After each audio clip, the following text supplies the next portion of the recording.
I think we're live. I think we're live. I think we're live, David. Hi, everybody out there. I hope you can see us and hear us okay. I'm Kathy Reichs. I'm the author of the Bones books with Temperance Brennan. But today we're here to talk with David Baldacci, who is the author of 17,000 books.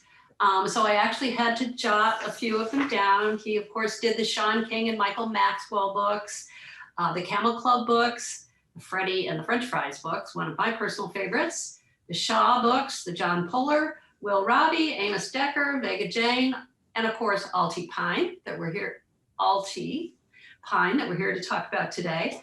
And then the Aloysius Archer series, which is something a little bit different. So I think he really is a man who needs no introduction. Thanks. Thank you very much, Kathy. Good to be here with you. Are you going to show us the new book? Yeah, here's the new book. Okay. Number 4. Okay. Mercy is the 4th book in the Atlee Pine series. And I remember when I read the first one, not that long ago, and you're already up to number 4. I don't know how you do it. And you're also writing simultaneously 17 different series at the same time. But I remember thinking, what was the inspiration for you for this character, for Atlee Pine?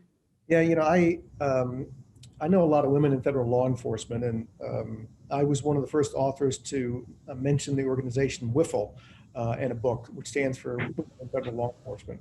And the head of that organization called me up and said, "Hey, I've never heard of our name in a book before. Would you like to come and speak at our annual convention?" I said, "Absolutely." So I flew in and I spoke. It was me, like 600 women in a big ballroom. All the women were armed. So I was totally intimidated by all of this. But just talking with a lot of them and becoming friends with them over the years, just how hard it is, just because it's still a male-dominated arena. And how the women have to work 2 and 3 times as hard to get to the same level. So with that in the back of my mind, I've always wanted to have sort of a lead character who was a federal agent who was female. I've had lots of women in my novels, but never one who was the sole protagonist in a series. And so that's where Atlee Pine came from. And I flew out to the Grand Canyon a number of years ago and did a tour and all that. And just on vacation with my wife and another couple. And I learned a lot about the area. It's a place where you can't see the entire Grand Canyon from any one spot. It's just too enormous, and no human being has ever seen every nook and cranny of the place. So I thought it'd be great to set a mystery here, starring my new protagonist, Atlee Pine. And so that's really where that came from. And I knew that she was going to have a twin sister. I didn't know it was going to take 4 books to get to the end of that story, but it did. But it's been a cool ride for me, just something very different. You know, Kathy, you know, when you've been doing this as long as we've been doing it, you look for fresh motivation and ideas and inspiration wherever you can find them. And you know, getting out and trying something different is not a bad thing in any walk of life, writing or whatever you happen to do for a living.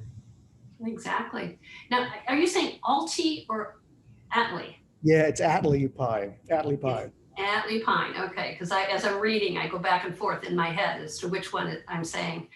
How did Atlee's arc change over the course of the books, the first 4 books? Yeah, she was always been very much a loner and aloof. And she lost her twin sister when they were 6, so she lost a part of herself. And I think because of that, she's been trying to live 2 lives instead of 1, living the life her sister never had the opportunity to live. She doesn't know if she's alive or dead. She presumes that she's dead. And she's a sort of, you know, a person that wants to do everything pretty much on her own. She has a very able assistant in Carol Blum, who works for her like an assistant secretary at the small agency where they work in Arizona. But it's the Atlee Pine, you know, show. And she doesn't like working with other agents. She likes to do her job. She likes to catch bad guys. She doesn't like to do the paperwork, and that's it. And she doesn't want to be in a bureaucracy. She doesn't want to move up with the FBI. She doesn't want to go to DC or New York or Miami or any of those places. But I think over time, she seemed so tough in the first novel, and she was. But I think if I had to look at a character arc where she evolved, she became more vulnerable, more fragile as the books went on, and more uncertain of herself, which was something she really had never anticipated that happening to her. Usually she went with her gut and her instincts and her experience, and that worked for her. But in trying to find her sister, all of that fell by the wayside. And I think she came out of it maybe closer to that little 6-year-old girl that lost her twin sister than she was to a mid-30-ish FBI agent with a lot of cases behind her. Do you think she's ever going to find peace? I think, to the extent that anyone can, I think she's going to find closure. I think that she decided after Long Road to Mercy, and I meant that title literally. It was going to be a long road to mercy. It was not going to be 1 or 2 books and done. I think when you've suffered a loss like that, the best you can hope for is closure enough that you can get on with the rest of your life. And if you're really lucky, you can have more than closure, where you can have a reconciliation with what you thought was a loss in your life. I think she's going to be okay. I want to point out that even though this is the end of the mercy hunt, that Atlee Pine will be back in future books. I have a lot more I could do with her as a character. Well, I was going to ask you that later on. So as you say, her journey's been tied to finding her sister Mercy, who was abducted when they were very small children. Do you think she'd have been driven to the career that she has chosen in the FBI, regardless of her past, or do you think it was solely or largely motivated by that? Yeah, I definitely think it was because of her past. I think one reason people love reading crime novels, they like reading our books, is because in the real world, you so many times don't get any justice or accountability for anything. Somebody can do something bad and they're never punished for it. They're never held accountable. And in crime fiction, at least, most of the time, the person who did something wrong is punished for it. They're accountable. The hero, carries the day and the truth comes out. But I think with Pine, after so many decades of her sister being gone and nothing happened, nobody was punished for it, that led her to want to seek her own justice. And the way to do that is to become somebody who carries a gun and a badge. And I think that's why she did it. And I don't think if Mercy had not been taken from her when they were little kids, I don't think Pine would have become an FBI agent. I think it was a direct correlation between what happened to her, the trauma, and her career choice. What was it like having 4 books in which you're building out and then ultimately resolving the underlying mystery of Mercy? What happened to Mercy? That was a new challenge for me. I mean, I've certainly written series that have multiple books, but each of them sort of had that standalone component. There's a case they have to deal with and they have to work through stuff, and they meet new characters, but they solve it, finish it, and they go on to the next thing. In this one, I had two things going on at the same time. Each book had a standalone mystery aside from her hunt for Mercy that Pine had to address and figure out and solve, and people had to be punished. So with that underlying plot going through the 4 books, I really had to take great care with, okay, what did I want to lay beforehand as far as, Easter eggs and foreshadowing with an anticipated payoff later on down the road. And since I wrote each book before I wrote the last one, obviously, it wasn't like I could go back and change those books. Yeah. So I really had to be sort of careful about what I did on those. What I did best, I think, was I allowed myself flexibility and latitude. Every line that I wrote, I didn't want to set so much in stone that I couldn't have some flexibility in the last book that would remain consistent with what I'd written before. So I did do some of that because I knew that, look, you can plot and plan as much as you want, but it's like, when I was a trial lawyer, you step into court and you think you're prepared and you're ready for everything. And you're never going to be prepared for everything. You're going to get a surprise question from the judge. The other side is going to throw something at you that you weren't anticipating. So you really have to think quickly on your feet. And I knew that when I wrote the final book that I was going to have to think quickly on my feet. I knew that everything was not going to jive completely with the first 3 books, but I had to figure out ways to make it seem like it was all consistent. I find myself going back in the Temperance Brennan series, checking things, because some of the books I wrote 15, 17 years ago, and I don't remember some of the details. Do you find that you were doing that? Oh, absolutely. You have to do that, because there will be people out there who have read everything 17 times, and they will email you if you get something wrong. I know that you've had that done. I've had that done too. And it would be like, yes, in the first book of the 9-book series, you said that the color of the hair was sort of this shade of red. And in this one, it was a different shade of red. Just wanted to point that out in case you wanted to go back and correct that enormous mistake. Yeah, exactly. It impacted the entire outcome of the series. How did you come up with Carol Blum as a sidekick for Pine? Where did you envision that relationship going? Yeah, I wanted to, since I was going to have this lead protagonist who was a female, which was great, and you obviously do a terrific job in your series with that. um, I wanted to have this unusual relationship. And a lot of the crime thrillers and mysteries, you never really have a partnership between a woman in her 30s and her partner sidekick is a woman in her 60s. I mean, that's just very rare in the thriller world. It just doesn't really happen that often. But I really tried to do it because I thought that Pine needed that. You know, Carol Blum was sort of the mother she really didn't have growing up, that nurturing force, that steadying force that, you know, Pine can be very impulsive and Carol's job is to sort of reel her back in. And it was interesting because Carol Blum is an actual real person, the name. It was an auction winner name. And I know you've been to the Amelia Island Book Festival, the Yeah. charity book auction. So the Carol Blum's husband bid on this and won the name for his wife and paid enough money so that every school age student in Nassau County, Florida got a book, you know, a book purchase. So that was great. Wow. But Carol actually lives near us down in Florida. And I remember when the first book came out, she drove by and rolled her window down and said, "Oh my God, David, all my friends have read the book." And they told me they never knew I was so cool. It was absolutely amazing what you've done for me. Just the guy down the street. Just the guy down the street. What's happening? But I think that Carol is really what Pine needed. And I think as the books go forward, I think people are going to read and understand that, you know, it's reciprocated. You know, Pine is probably what Carol needs too. She's got 6 grown children, but is really estranged from most of them. So Atlee's getting the mom out of it, and Carol is maybe getting a daughter out of it. Okay, very good. I know you said broadly why you chose the Grand Canyon in the first book. Is there anything more to it than just the beauty of the place and the mystery of the place? Or did you work with law enforcement in Arizona, in that area? No, I've never worked with law enforcement in Arizona, but I liked that it was isolated. And the closest FBI resident agency is far away from the Grand Canyon. I had to create one in Shattered Rock. There's no Shattered Rock, Arizona, so don't even try to find it on a map. It's not there. But I wanted it to be out there because I wanted Pine to be sort of her own person, the only federal FBI agent out in that area. And so that's her bailiwick, her jurisdiction. And she didn't have to answer to, you know, somebody above her every single day. So really it was more of the isolation because I felt like she's an isolating person so that she would really, instead of the big metropolis, where most FBI agents want to go to the big cities, you know, that's how you get ahead in your career and all that. That's where the excitement and stuff is and the pay is better. But that's not what Pine really wanted.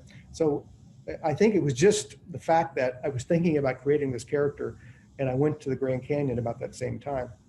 I've seen the Grand Canyon many times from 35,000 feet flying out to California. And it was weird. One year I went out, this was a long, long time ago. I was going out to LA. I was actually working on a script for a studio out there. And about an hour before you land in LA, the pilot gets on and says something you never want a pilot to say. He gets on and says, "Hey folks, I have a surprise for you." Oh. But the surprise was that he said he was the world's greatest pilot. He'd gotten us to the West Coast an hour and 10 minutes early.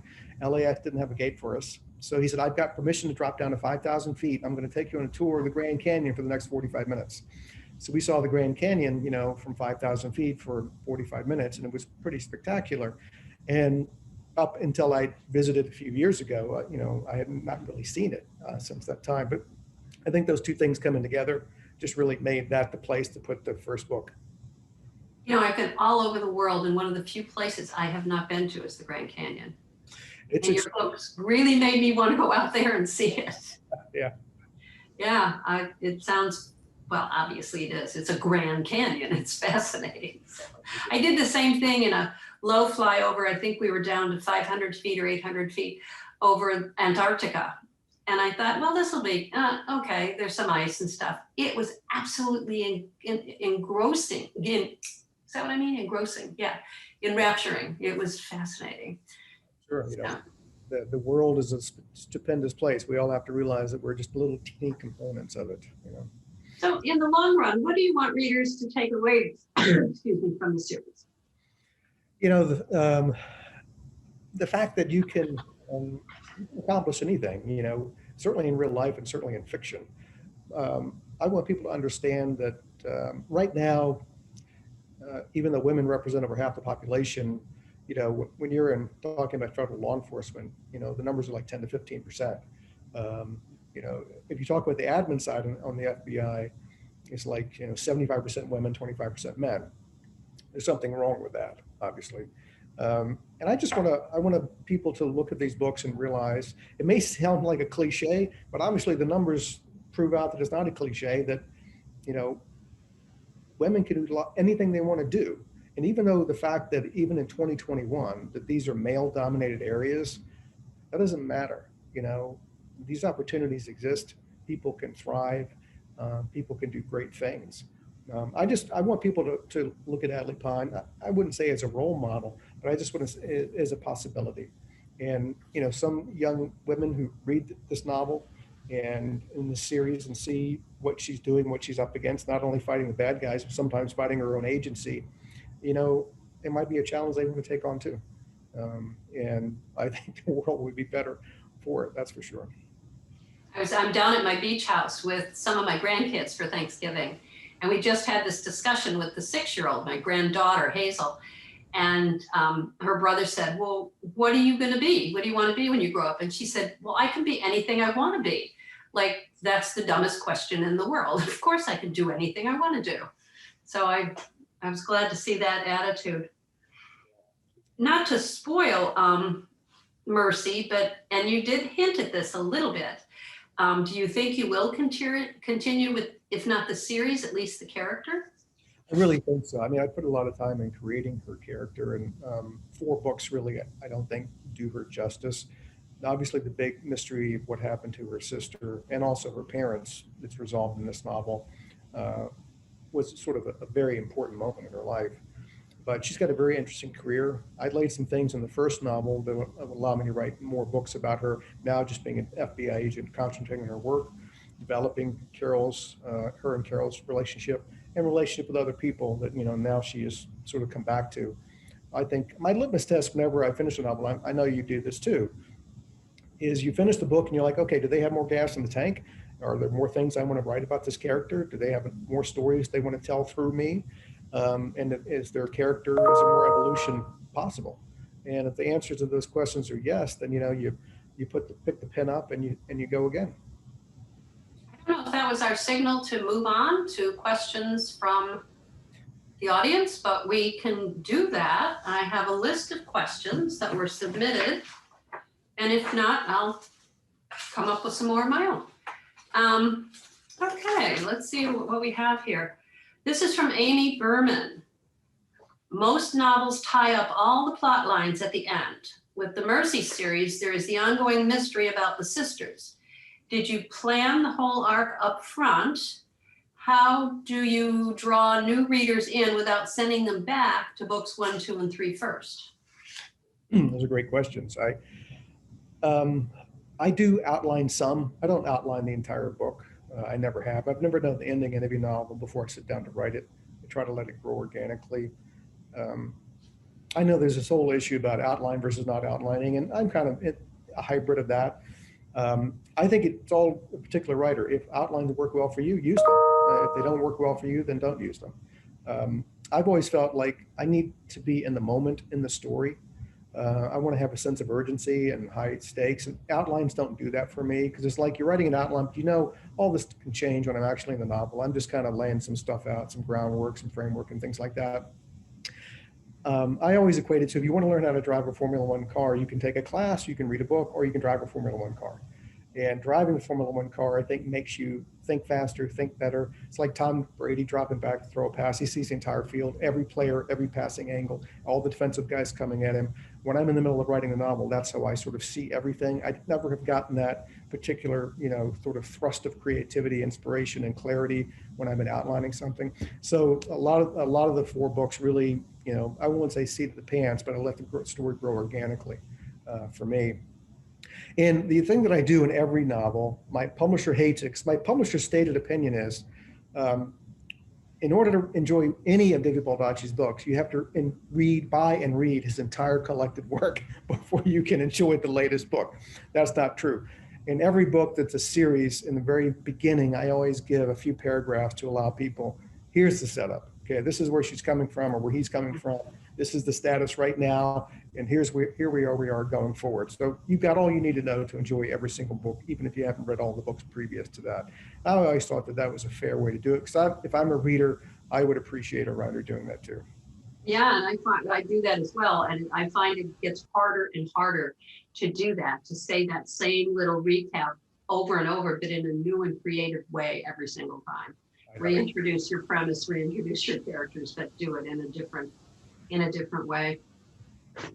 Okay, Linda Allen would like to know, did you find it difficult to get into the head of a female agent? Yeah, for a lot of different reasons, I'm comfortable writing from a female perspective. I'm no expert, I'm not at all, but I had the benefit of growing up surrounded by really strong independent women.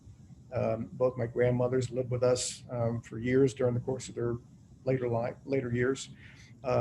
My mother was a force of nature. My sister was a journalist and certainly, very forceful character. And I'm married to a very strong, independent woman. So my whole life, that's what I've observed. I've never written about a damsel in distress in my life for one reason. I've never met one. I don't know any. Sorry, but they're just not in my universe. So and what I do to write characters from the female point of view, I go back to those experiences, to having spent decades of my life watching women who I really respect go about their lives, how they interact with people. And I'm not saying that the genders are vastly different on every level. They share some similarities, but there are some differences as well. And I try to get those differences, at least the way I see them, into my fiction, so it feels authentic to me, and hopefully to other people. It's never going to be perfect. It's never going to be exactly right. I was telling someone earlier in another interview the other day that the one attribute, writers need lots of tools in their toolkit, but one attribute they just need to be ever curious about life. I mean, we're writing fiction, but we're fictionalizing real life. So in order to do that well, you have to understand real life. And then you have to go out and, don't walk out the door and stare at this all day. Walk out the door and watch people and eavesdrop and see how the world ticks and how people tick. And if you do that, then, I think the story ideas keep coming, because life is a fascinating place. It's going to give you limitless opportunities story-wise, but you have to take the time to embrace it. And that's why I say, if you really want to be a writer, you have to be a very, very curious person. You're going to have to be Harriet the Spy, the little school book for life. It just has to drive you. And if you don't have that drive, I don't know, you're going to run out of juice at some point. Yeah, curious and observant, noticing. Okay, Carrie Turman would like to know, should we read Daylight before reading Mercy? It's not absolutely necessary, but Daylight, there's a lot revealed in Daylight that has a direct and profound influence on what happens in Mercy. So even if you don't read the two books before that, I would say at least read Daylight first, because the things in Mercy will make a lot more sense to you. Those are the two books in the 4-book series that really have the most interconnections. Because as I was getting closer and closer to the ending, obviously there was going to be a lot in that previous book, in the third book, that was going to end up dictating a lot of the action in the narrative in the 4th book. So, other things being equal, if you have the opportunity to read Daylight, it probably would be a good thing. This is from Sharon Cummins. Will the Mercy series be made into a movie? Lord only knows. It's a strange world out there, as you well know, and there's no guarantee. I have a couple of TV series in development. I sold the John Puller series, my military investigative, to Fox Primetime, and they're working on that now. They think it'll be a great addition to the lineup. I think I'm the only thriller writer in the world who's now had 2 Hallmark movies made from their work. And I wrote an original pilot for a spy series about 4 or 5 years ago, and about it with a female lead. She'd been out of the business and on the run for like 20 years, and then she was discovered, and now she's in the middle of all this thing again, but it's much more modern times for her. And I thought it was dead. They pitched it some places, nothing ever happened. And so I get a call from the studio that said, well, it looks like it's going. Patricia Clarkson is signed on to play the Star Master, and Natalie Emmanuel, who was in Game of Thrones and on Fast and the Furious, is going to play the daughter. Lionsgate is developing it. We're going to start shooting in Canada next year. And then I don't know what platform it's going to be on, but I say that to say that you never know what's going to happen. You know, you Yeah. think something's going to go Yeah. and it doesn't. And then you think that something's been dead for years and then you get a phone call. Yeah. So, Yeah. you know, it's just, you know, I'm sure, you know, when Mercy's out now, I'm sure my film agent is shopping it around and stuff. But these days, you know, it just, you need so many elements attached up front. Nobody's really going to buy the book anymore without elements attached to it. It's a different business. It Yes, lessens the risk for all the people. And it so is. I get that. And it's a very complicated business. It is. Yeah. I just like What, books. sorry, this was from Teresa Kuntz. What was your inspiration for the character Atlee? I guess we kind of talked about that, unless you want to add anything. Yeah, it's, you know, she was, again, it was a challenge for me. Every time I sit down and write and begin a new series or begin a new book, I try to ask myself, what haven't you done before? You know, I started writing fantasy because I love writing fantasy, and I thought it would be a challenge to have to create my own world, not rely on an existing one, you know, with my other novels. So with Pine, it was, well, I've never had a lead protagonist in a series as a woman. I've had them as partners, you know, King and Maxwell and all that, and Rhodey and Reel. But so that was really the inspiration to try to do something I'd never done before. Because when you've been in the business this long, it's a motivator, you know, to do that. And I've always felt like being a writer in fear is probably a really good writer, because, you know, fear is a great antidote to complacency. You know, and once you get to the point where you think you're this book factory, you know, chucking out widgets every year, every 2 years or whatever, and you always look back, what did I do before to get through this process again as painlessly as possible? That's not good, at least for me. I like to, you know, I like to scare myself to death, you know, and think, I've set up a scenario, well, I've never really done this before, and I feel like I'm writing my first novel again. And then I realize that's not such a bad thing. I agree with you. Let's see. How do you keep the characters? This is from Angela Denig. How do you keep the characters from strong and fresh and not crossing in your head? For example, how does Atlee stay true to her and not cross into, say, Michelle Maxwell? That's a really good question. I think that I had the added advantage where I birthed all these characters, you know, so they didn't exist before I thought of them.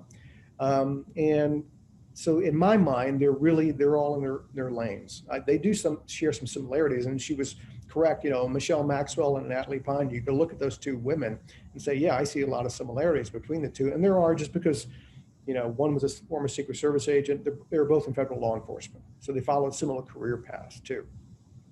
But then you get down to the lower level of decaf. That's the macro level. You get to the micro level, and you understand there are subtle differences between those characters.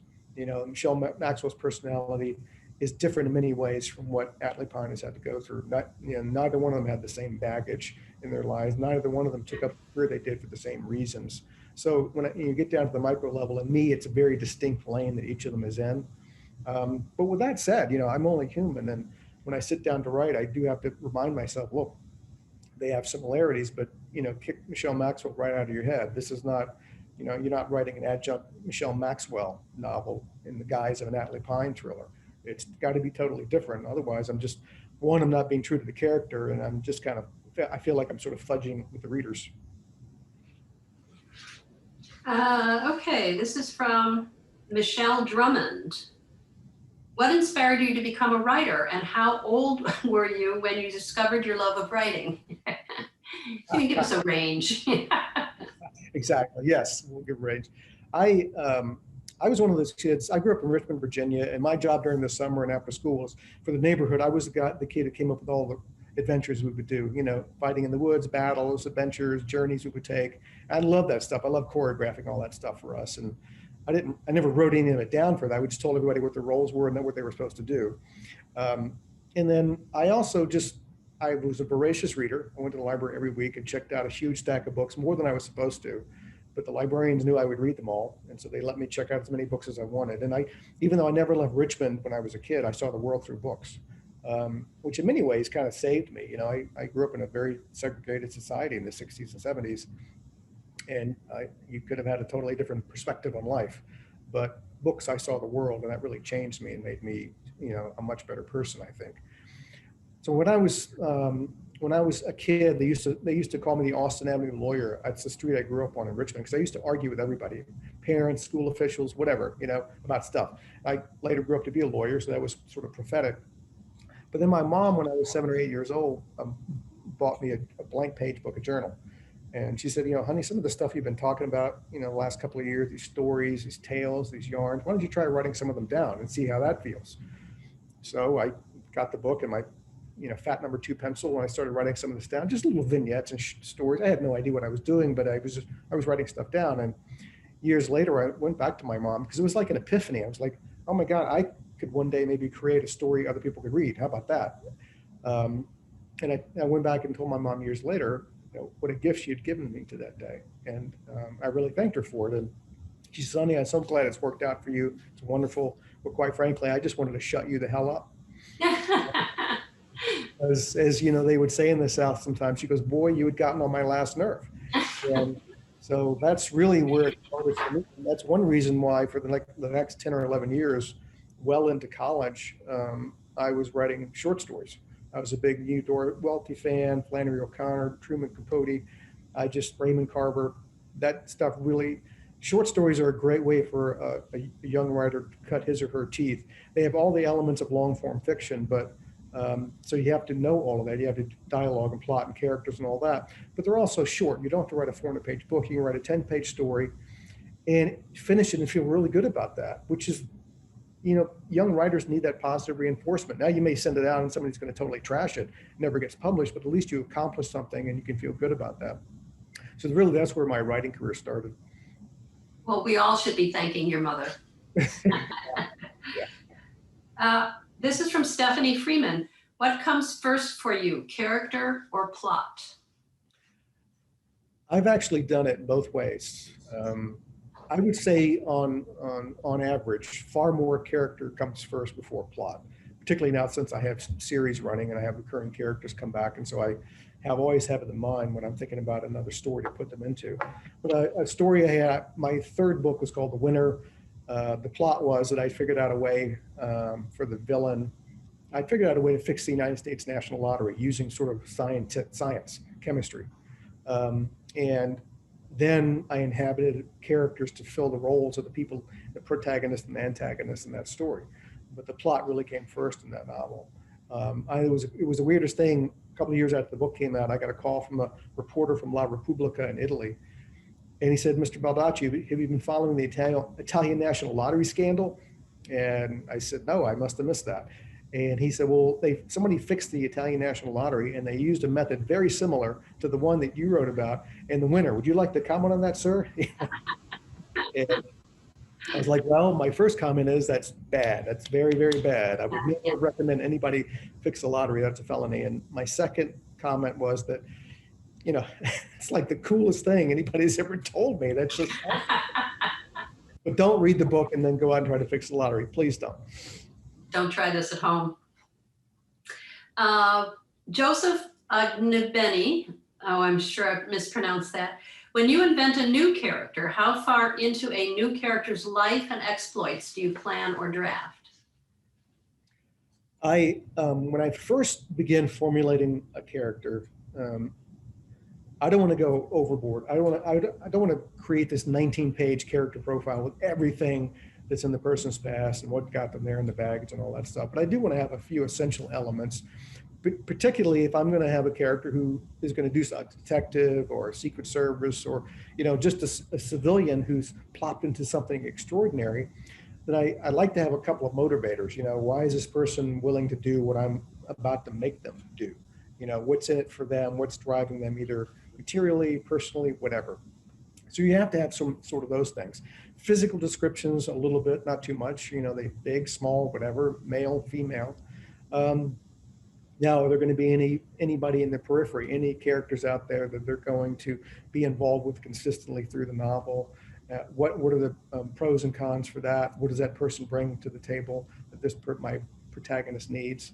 And then you think about the flip side. So, okay, you're going to put them through something, then what's going to be the force going against them? What's the foil? And I know this, but in the sort of books that we write, the antagonists, the bad people are really important.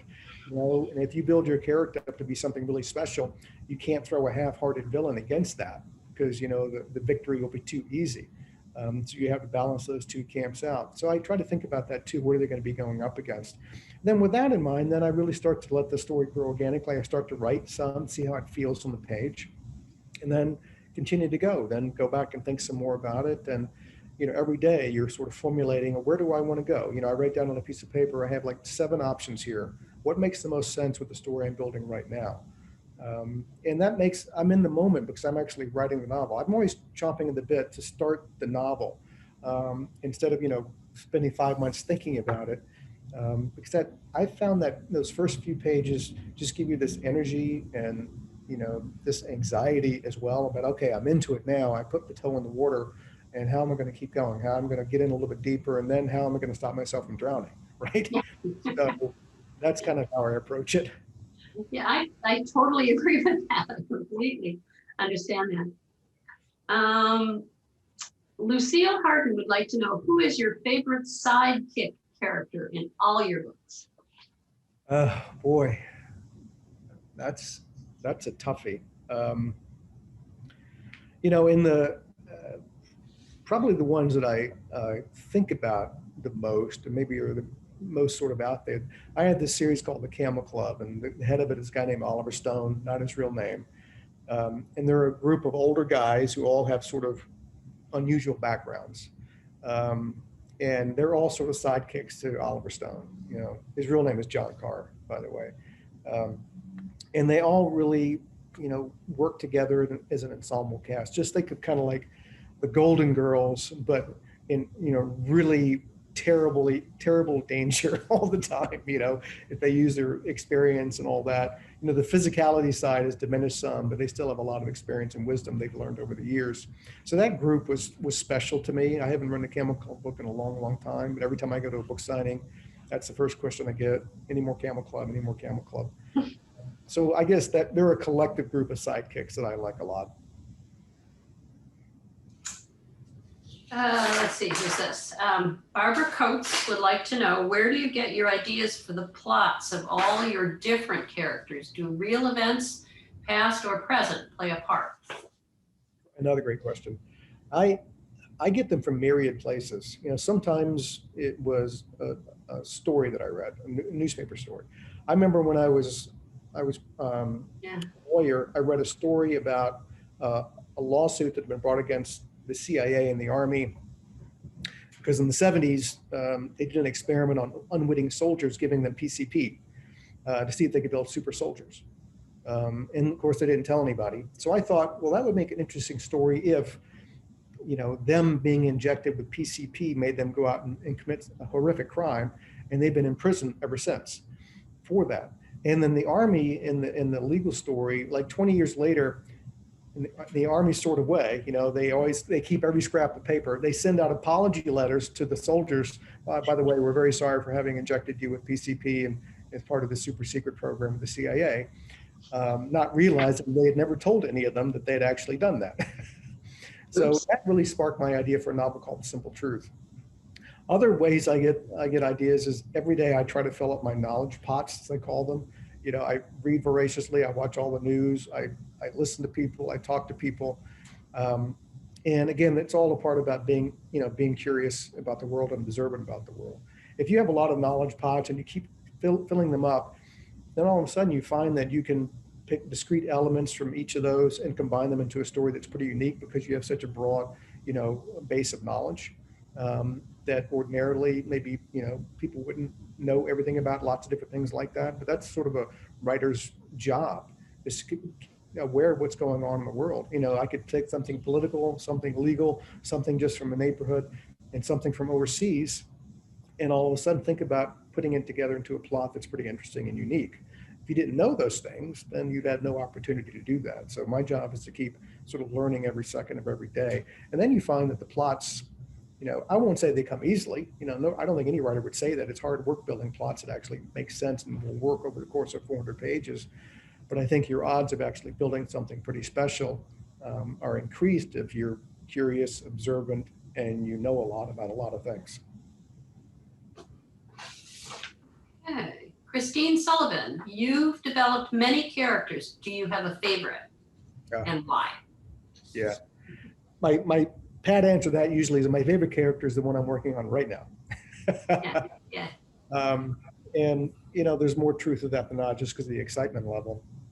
I will say it like, you know, people ask, what's your favorite kid? And people will always say, oh, I can never pick a favorite kid. Yes, you can. It just depends on the day. We all know that as parents. I had favorite kids all the time growing up. It just depended on the day. And you asked me the question and an answer would change.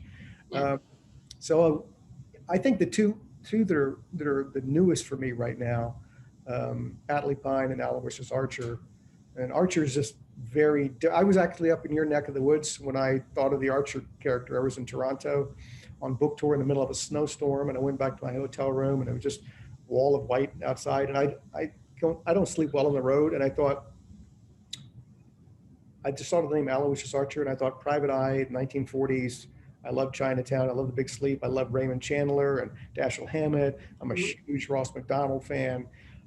So I'm gonna sit down and create my own. And I'm gonna write a short story about this guy named Aloysius Archer. And I sat down, and you know, within a couple of months, I had a novel-length book written from it, just because I was so into the material and into the story. So you never know what's gonna sort of, you know, give you the jab creatively. And so Archer is one I'm really excited about. Good. How much time on average do you spend writing a day? Do you type everything or write longhand? That's Cindy Erlewine. Cindy, thank you. I do both. I tend to write the first few chapters out longhand because I think better in cursive. I know that sounds kind of weird, but I do. I edit in cursive. I do a lot of editing on the machine. You know, I'll type a lot. I type more than I write. And I do edit, you know, every day. I go back to previous chapters and edit. But at the end, when it's done, I print it all out. I get my pens. I just bloody the pages, because that's really where the manuscript becomes a novel through many, many iterations. I don't count words or pages. I tend to write until the tank is empty for that day, and I go and think about it some more at night.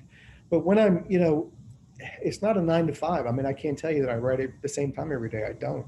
It could be morning, noon, night, middle of night. Just all when it strikes me. I write very, you know, intuitively. And if something is there and it's burning to get out, I go and write it. And so for me, it's, you know, every day is typical for being atypical. And I can write planes, trains, automobiles, middle of a restaurant, middle of a party. I've done all that stuff. My poor wife, I'm sitting in the corner staring at the wall in the middle of a Christmas party, and a person goes over to her and says, "Is David okay? He looks like he's had a stroke." And she looks over at me and she goes, "No, he's finishing a chapter. Give him 5 minutes. He'll be back. Can I have another drink, please? Thank you." So, you know, that's Well, I think we are coming up on like 3:48, and we're supposed to wrap it at 3:50. So let me remind everybody that Mercy, you have special Barnes & Noble signed editions, I guess, that are available 24/7 on bnn.com. And Mercy hardcover and Baldacci's backlist, of course, are available at bn.com and at any local Barnes & Noble store. You have something you'd like to say? Hold up the book again. You didn't do that so well at the end. There we go. Yeah. There we go. Okay. I hope they enjoy it. You know, again, I know they've been waiting a long time for the resolution of that. I guarantee you that all your questions will be answered in this book. Things resolved, not only with Mercy, but with Pat Pine's whole family, extended family, because I figured that my readers would do that because they've been hanging out there for a long time for that. So it's also great for me to finally wrap this, you know, part of Atlee Pine's story up. It's been a long time coming for me. So I hope everybody enjoys it. Everybody have a safe and happy holiday season, and we'll see you next time. Kathy, thank you so much for doing this. You're always wonderful. You're every time I ask you to do something, you're just terrific. You're the pro of all pros. And well, thank you. And I want to come back to Amelia Island. We want you to come back. It's very close. I actually live in the Carolinas. I live in North Carolina. A hop, skip, and a jump. Yeah. Exactly. I'm currently near Charleston in South Carolina. So. Yeah, you're very close. Yeah. So thank you so much. And I guess we're over and out. Okay. Thanks, everybody. Thanks. Bye-bye.